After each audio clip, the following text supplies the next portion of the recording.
Greetings YouTube, welcome back to my sketchbook. So here we have a sword with a very much organic leaf-like vibe. It wouldn't work, but it was kind of cool looking. Here we have a crescent moon dagger, and I think this one would work. And I think it would be really cool to see in real life. That would just to me just says assassin's weapon. Here we have a one-handed slashing weapon, so you hold it in here, and it was designed purely to swing like that. And here we have, this was inspired by, I think, possibly BloodRayne. Did BloodRayne come out in 03, or did I beat out BloodRayne for arm swords? I'm not sure. But you grip it here, so this is all in front of your arm. This is a collar that you slide your arm through to get stability, so it can't torque and it can't be pulled out or anything. Here's the on-edge grip, torque, and then you look on it through the collar itself, so you're seeing through the collar with the padding on the inside, and there's the grip. So I don't know if I thought of this first, or BloodRayne thought of it first, or maybe I was inspired by something else, but it was an idea to try to get that aesthetic going on. Here we have a couple of spears with bamboo shafts. This is a one-handed throwing spear, and this is an actual light spear with an atlatl for launching it. I've always been a fan of atlatls, and so that was my inspiration. And this is a kind of a bladed pick. Something that maybe a dwarf would use, though it does have a vague kind of a bat theme going on there, or dragon theme going on there. But I actually really like the way those spears came out. I really do. I think they came out nice. I was quite happy with that. Because they look real. They look usable. Here we have a one-handed chopping sword or heavy knife. Here we have a kind of almost like a classic Norse sword. So we have one of the classic pommel designs and guards with a heavy runnel going down it. So this is kind of just a big heavy broadsword, and this is very realistic. Here we have a one-handed sword designed for chopping and slashing, and I think again this looks like it could function. I'd like to think that I hit more functionality than I don't hit functionality. But again, here, having said that, here's a silly fantasy battle axe. Here is a double dagger with the blade here, and I'm not really sure why I felt the need to show it as on edge, but I have it on edge and in profile. I don't know why I did that at that time. Here we have a battle axe that is also a functioning pick. So this whole blade is a T-shape top, so this is actually flat. And then this whole edge is sharp, and that gives it a great deal of rigidity. And I don't like the way I did this. That pommel down here the counterweight is just kind of boring. This one is supposed to be just a utility axe. So you've got chopping, piercing, so it could be used as a weapon, but it could also just be used as a tool. And I think I was inspired. This handle was inspired by something I actually saw in a real axe available online somewhere. I saw an illustration of it online at some point. Here we have kind of a fantasy version of a Bowie, spherical counterweight, big blade, almost like a throwing knife. You know what I mean? Not quite, almost. Here we have a one-handed sword, and I think that looks relatively realistic. It's heavy, vaguely leaf-shaped, but I think it would work, and it has a little point on this end. Why, I'm not 100% sure, because once you put that in the sheath, that's a liability. Here we have a battle staff, which is sorry, trying to get the glare out of the way. Here we have a battle staff which has an arrow point here, and this is actually a blade. So you could, in theory, throw this thing, but this is designed to be used as a battle staff. And if you had to throw it, you'd want to have the magical ability of returning it, because you wouldn't want to lose something this cool. I really like that arrow tip. The very subtle curve there, these cutouts and all. I think I did a good job on this one. Here we have a weird fantasy knife. So you've got your grip here.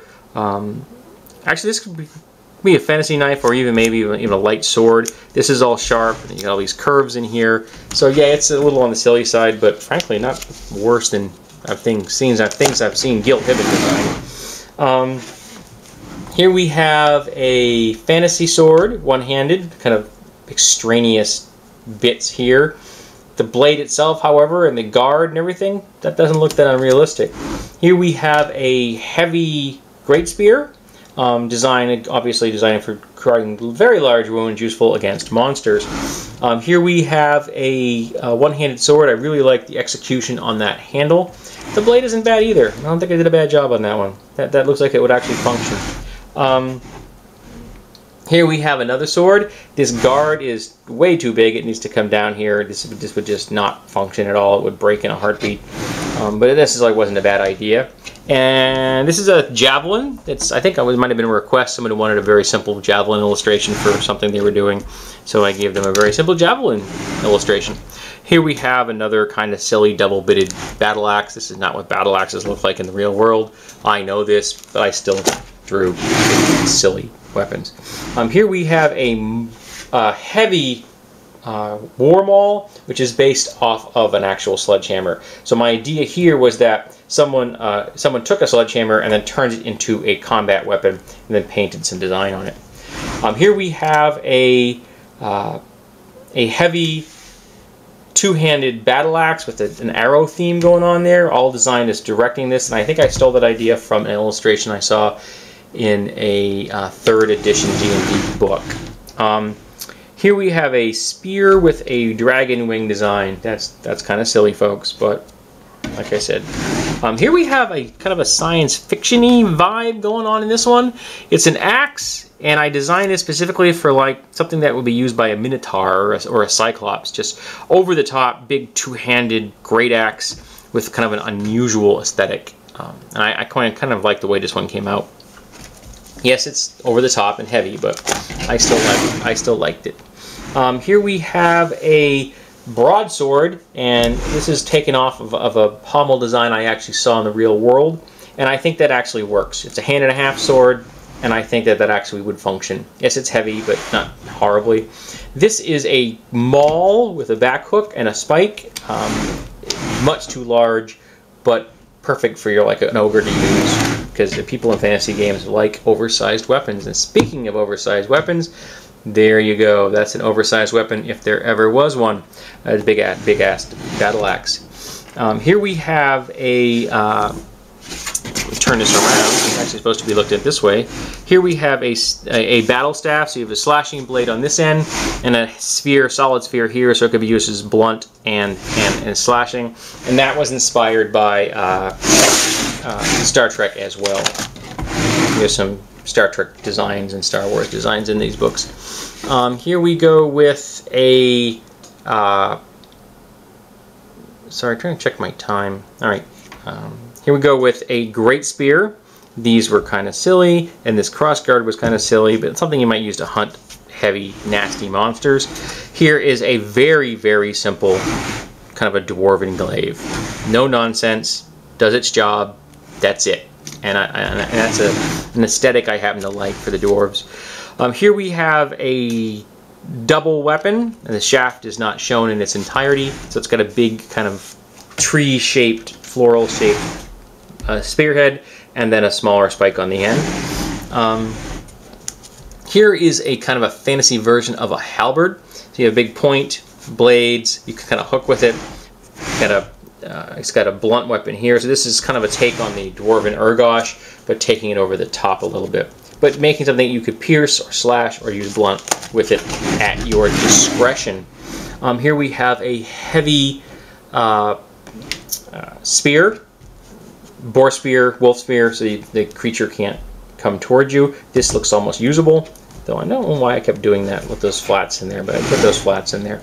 Here we have something which is too small. This handle is too small. I should have made that much larger, but it was supposed to be a two-handed hook sword. But I made the proportions on this one wrong. It's just as silly as some of the things you see in games. And then here we have a hammer on one side and a big pick. This has a triangular cross section. And then this one here, we have a nice big heavy heavy club, you know, a cudgel. Weights down here with spikes, banded wooden shaft. This just, I would love to see this thing, a heavy truncheon like that. I think that would be very cool and quite doable.